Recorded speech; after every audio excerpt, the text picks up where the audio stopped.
been looking for something I ain't found. You know, I'm looking over here now, looking underground. Hi, I'm Autumn with Cotter Teen Press, and I am here with... I'm Mike Munson. And I'm Mikayla. Nice to meet you. Nice to meet you. Nice to meet you. Nice to meet you. So, what inspired you to get into music? I was inspired to play music when I was a teenager. And it's kind of hard to describe. It's just, I saw other people doing it and felt like it was something I wanted to do. And I had access to like a piano occasionally just to like play on, and I didn't know what I was doing, but it was immensely enjoyable.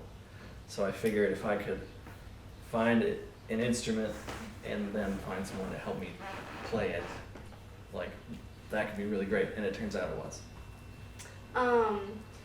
You do a lot of collaborations with people. Can you tell us about some of those connections? Yeah, one of the greatest gifts for me is to be able to make music with friends and play music with friends, and it's a different way to get to know people. And so throughout the years, I played music with grade school friends and even people that I don't know from like maybe other schools. It's just like, we both play music, let's see what we can get to, like let's just get together and play and see where that goes. And then that's led into more like professional working music relationships with professional musicians in other parts of the country. Specifically, I've been working with a gentleman named Jimmy Duck Holmes from Mississippi for the past couple of years, and that has been a really amazing experience to get to learn about the style of music that he learns so long ago. Is there a musician that you would want to work with that would be on your bucket list? Whoa, a bucket list musician to work with. That changes. There's like people that I like put up in my head, but I would love to work with the band called Low from Duluth. The festival has a focus on mental health. How do you deal with your own mental health? That's a great question. I think a big part of that is taking breaks. Sometimes the schedule can be stressful, but also having a person or persons who understand what the stressors are in a music life or in this kind of life, and then to have that person that you can go to and talk to and call on the phone. And, so I have a couple people like that that have been great as far as being able to discuss mental health openly with a couple people. Mm-hmm. And what would be some of the 10 records you would take to a deserted island? Ooh, 10 records. They would probably all be jazz records. Because if we were just on a deserted island, I think that's what I'd be wanting to do. So I won't list them off, but 10 great jazz records is what I would bring. Mm-hmm. And can you tell us about your new album, Let a Little Light In, and how it's different? Yeah, so this album I recorded at a real deal recording studio. All my other past projects were either recorded at like a music venue bar right down the street, or recorded in Mississippi. Was my previous one, and then I made another record in the skate park called Anthem in Winona. So which are all kind of uncommon places to record music. And oddly enough, I never recorded music in a real recording studio.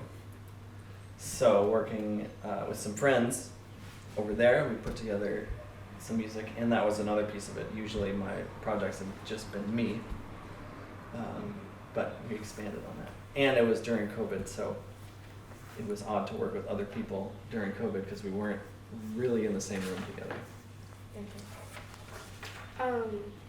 You just mentioned that you worked in an actual studio for the first time.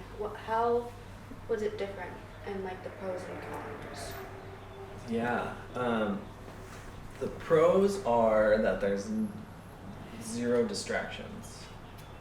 There's not other people showing up to hang out or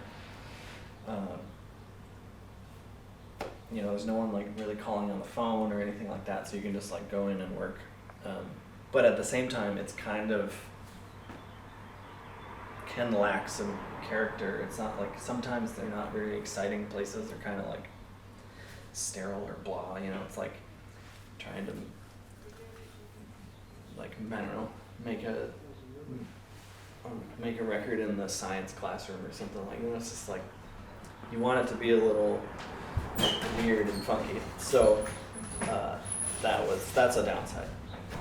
Where do you think you would be now if you didn't become a singer or a musician? If I was not a musician, I'm pretty sure I'd still be living in Winona because I really like it here. But I do have a lot of other interests. So I like to garden and I like working with food. So maybe I would work at a restaurant or something. When you were younger, what kind of other jobs did you have?